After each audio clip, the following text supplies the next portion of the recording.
How to activate M&T Bank debit or credit card. Hello guys, this is Atticus and welcome back to another tutorial video. In today's video, I'll guide you through how you can activate your M&T Bank debit or credit card.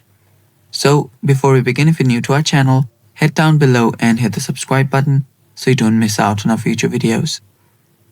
So right here, this is the website of M&T. So here you can see how you can activate your Visa debit card.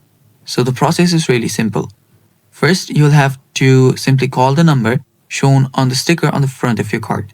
So when you receive a card, on your card, you'll find a number on the sticker on the front.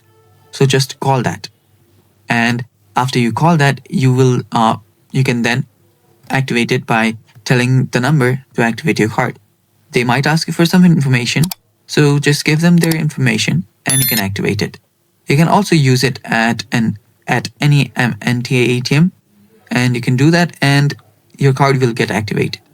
After the card is activated, remove the sticker and sign the signature panel on the back of the card. And that's basically it.